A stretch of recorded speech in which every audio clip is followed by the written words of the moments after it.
everybody, I am Kurt, aka the Vitruvian Gamer, and welcome to the first episode of All Aboard, in which I will be telling you about board games, about what I've done last week, about what I'm going to do next week, and about board gaming in general, and maybe some things about myself.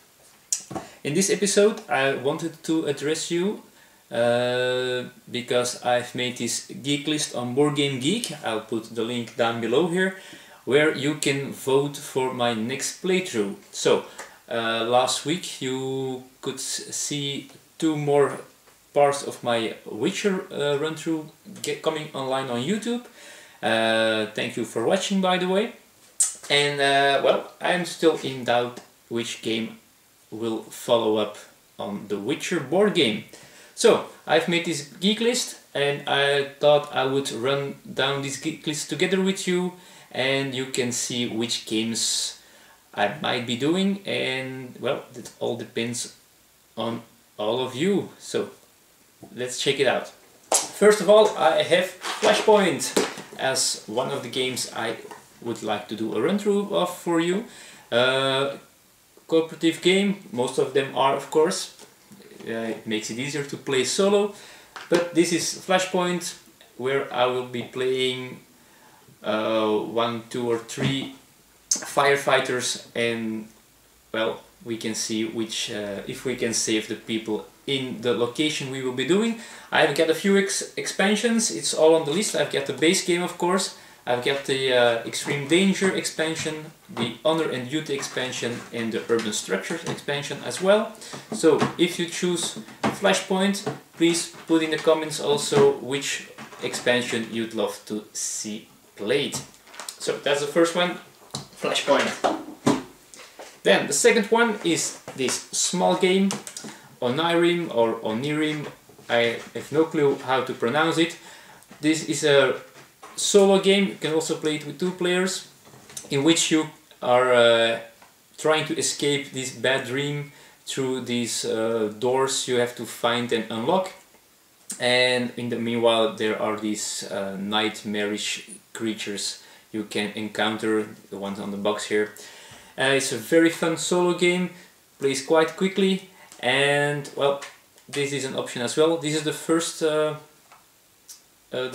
one. It's not the newest version of it, but it plays exactly the same, so you can choose this as well on Onirim. Then, as the third choice is one of my top 10 games, called Pandemic, or as we here in Belgium, or in the Flemish part of Belgium say, Pandemie. Well, I think everybody knows this game. It's a game in which you are a scientist and you are trying to eradicate 4 diseases, 4 viruses. Very fun game, not easy to win always, but if you like to see me do this game, vote for this one. Very good game. And the fourth game is its newer, younger brother, and that is Pandemic the Cure. It's a dice game version of Pandemic, also very fun to play.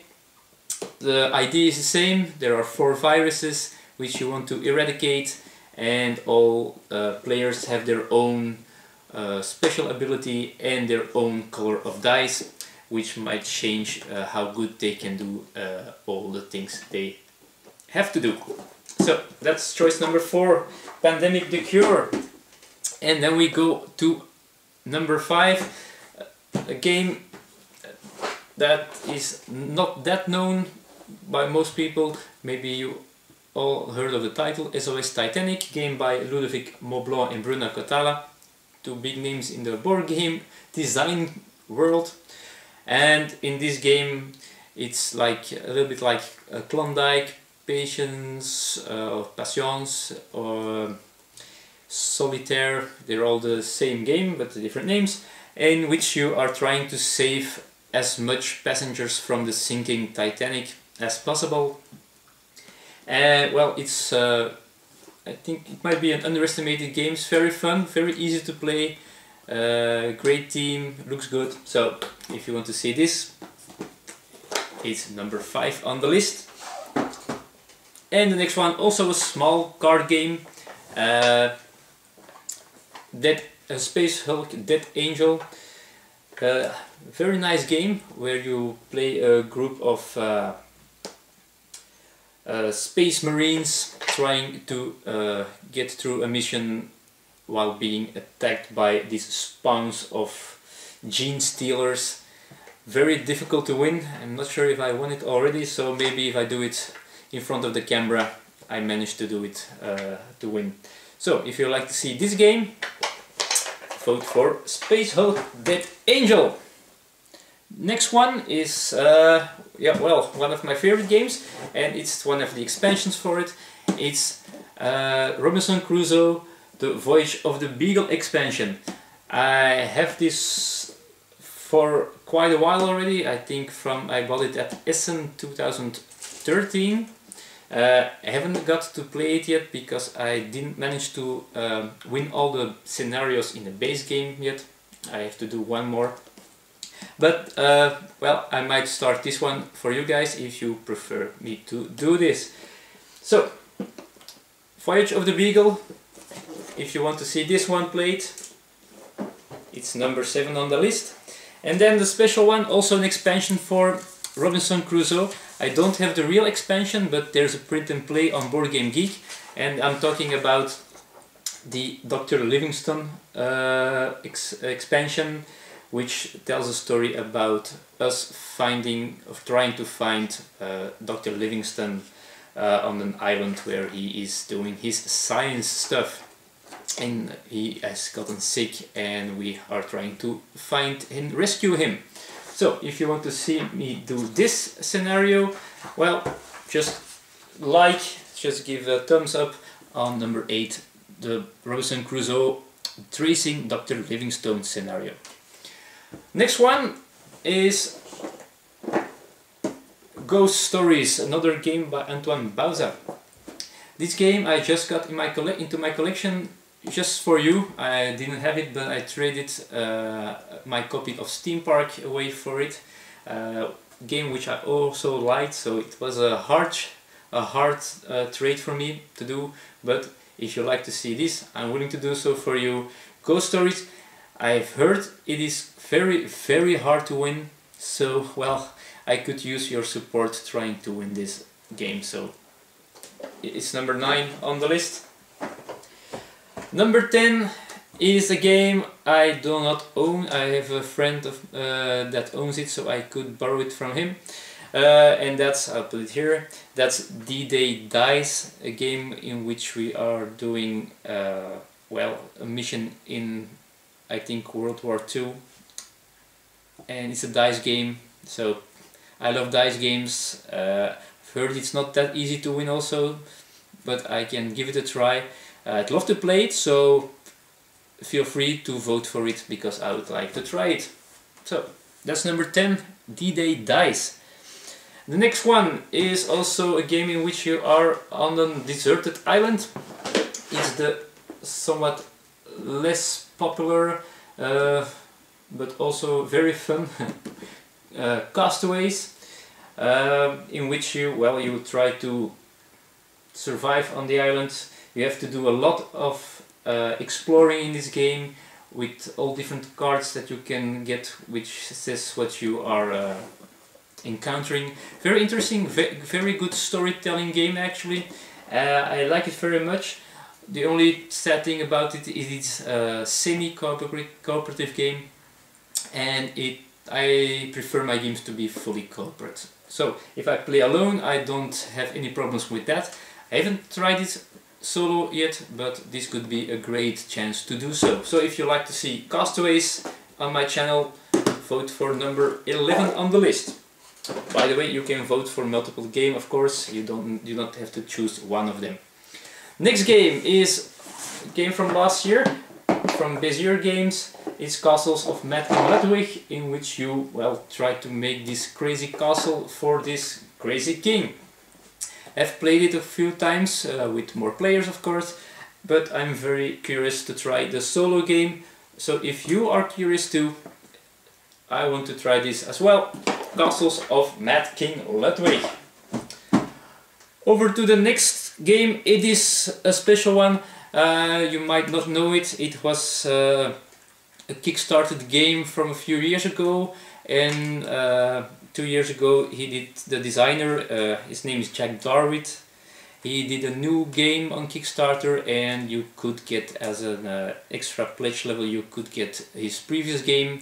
So it's not available at stores, but still, if you like to see this game played, you get a chance now. And it's called Adventure of D, in which you play this adventurer and you're trying to destroy the evil guy in his tower. But before doing that, you have to get a little bit stronger by adventuring through this magical world. Very interesting game. I was very surprised by it, but as I said, it's not that widely available, sadly. And well, the artwork, yeah.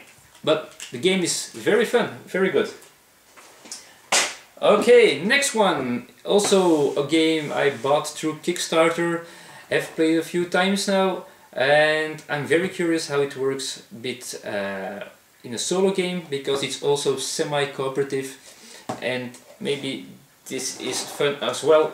It is Heroes Wanted. I believe there was or is a Kickstarter at this moment for a new expansion for this game, which I'm not backing. I had to choose between a few Kickstarters to back. But this game has a lot of things in it. I have the mini expansions of it, so I've got a lot to play still.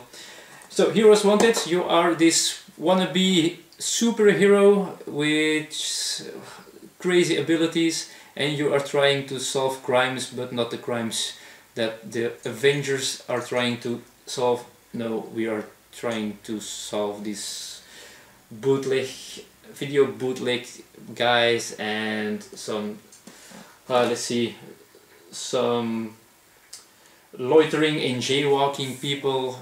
We are trying to stop them. So, but very fun, great team, and curious how it plays with only myself. So that was the 14th choice you can choose from. Then one of my favorite games, probably my favorite game of 2014, and that is also my favorite designer, Imperial Settlers. So this is also a special one, because this has gotten a variant in December, in which you can play these campaigns. So every time you play a game, and if you finish the campaign, the game, you can choose some rewards, and you can go on further until, and sorry, that was my cat. She's playing with the box again here where I put in my games. Very fun game. I'm really interested in doing this variant. So if you like to see this could be our chance to play or see it. Imperial Settlers, please vote for it. I'd love to play it. I'd love to play it. Another one from Protal Games, but this time not from Ignacy. It's from Michiel Hendricks. I think he's Dutch, so he can understand me when I'm talking in my normal language. And that's Legacy, the Testament of Duc de Crécy, in which you try to find out about your ancestors, your family tree. Very interesting. I think I might even prefer the solo variant, in which you do the opposite as in the normal variant. So in this case you are someone who is trying to find out who your ancestors were, and in the normal variant you are the ancestor and see what happens in your family.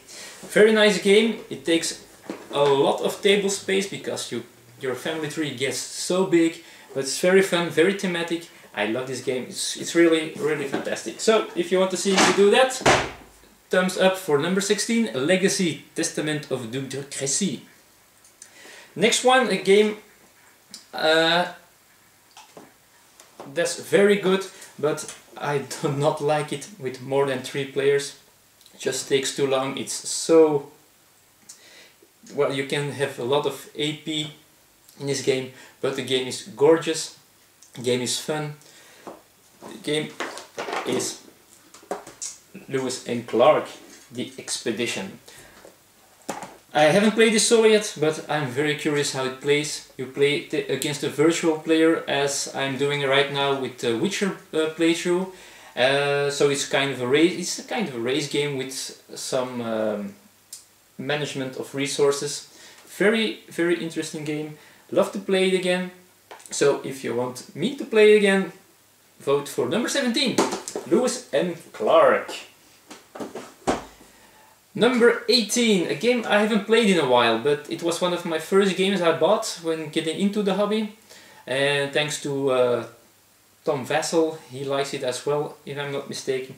And that's Police Precinct. I love this theme.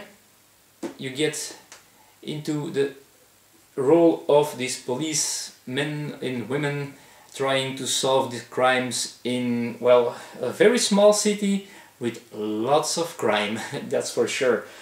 So if you want to see me get the murderer, find the murderer in my city, and in the meanwhile arrest some bandits and whatever, vote for Police Precinct. It's number 18 on the list. So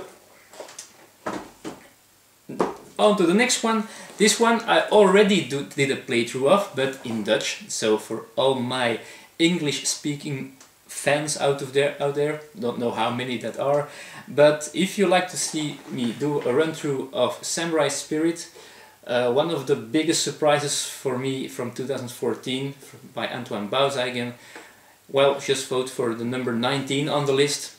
I love this game. I've played it a lot last year, and it's still one of my favorite filler games. It goes very fast. It's very exciting to play. So if you want to see me do this again, but in your language or language you understand, vote for Samurai Spirit. Same story for the next one. Already did a run through for it, but also in Dutch. It might be one of the most popular quick solo games out there, and that's Friday, or as we in this Dutch speaking part like to say vrijdag, in which you try to get off this island, survive on the island, so you can fight some pirates at the end and escape, and so Friday can finally get his rest on his island back. Very great fun game, very hard to win, really, it's so difficult. I used to win this quite often when I played it more, but the last times I've played it now, I got completely destroyed by the island. So if you want to see me getting destroyed again, vote for number 20 on the list. It's Friday. It has some in-game text, but it's not that important. So that's not very. That's not a problem. All right, 2 more to go. Number 21 on my list is my lucky number, so maybe it's the one that will be chosen. Is Legendary Encounters, an alien deck building game. So it's a successor of the Marvel game, which I sold to have the finances to buy this one, because this one is fully cooperative. This one has such a great team. If you really are in the movie. So I'd love to play it again, and if you like to see me play this, if you like to see if we can do one of these missions, maybe, not sure, maybe you can vote also for which mission you like to see played. There are 4 missions because they're 4 movies. You can choose also, if there's no one choosing a particular scenario or movie, I will choose one random using my dice. Alright, so number 21 is Legendary Encounters. And the last one, also a Dutch version here, but it's not that important. Also a game from Matt Leacock, as are the Pandemic games. And I'm talking about Forbidden Desert, or as we call it, the Vergeten Stad, which is actually the Forgotten City. But, well, Forbidden and Forgotten, they might be both of them. But in this game you are these adventurers or expedition people who stranded in this desert, and well, there is there are some parts of this magical flying machine scattered all over the desert, and well, while sandstorms are kicking our behinds, we are trying to find these pieces, put together the ship, and fly away home in safety. So if you want to see this game being played, very exciting, very tense game, very easy, it's a gateway game really. Well, vote for number 22 on the list, Forbidden Desert. Alright, that's it, that's the list. So these are the games that might be played in the future. I think I have a few more I might add to the list later. Games like Firefly. Let's see if we still have something else here. I've still got Lord of the Rings game, the cooperative game. I'm waiting for a good solo variant for maybe Imperial Assault, which I can try. Let's see if I got something else. Alright, I'm trying to get my brain to work and find out how Mage Knight really works. So that might be added to the list in the future. And well, I guess that's about it. I've heard Agricola has a solo variant, so maybe that would be an option. So, alright. So, but for now, these are the 22 games I'd love to play for you. So, if you have a favorite, one or more, please go to the geek list I've made. Just thumb the games you'd love to see, and well, the game with the most thumbs I will be playing for you. That's how it is. In the meanwhile, please still check out my run-through of The Witcher. If you haven't seen my run-through of Eldritch Horror, feel free to do so. And well, next week there will be 2 more parts of The Witcher board game playthrough, so check that out. And well, I'm trying to do this every week, not a list like this of course, but I will be telling you about whatever rubs my Buddha. That sounded quite wrong. Yeah, sorry about that. So, thanks for watching. I see you guys in the future, and thanks for watching. Bye bye.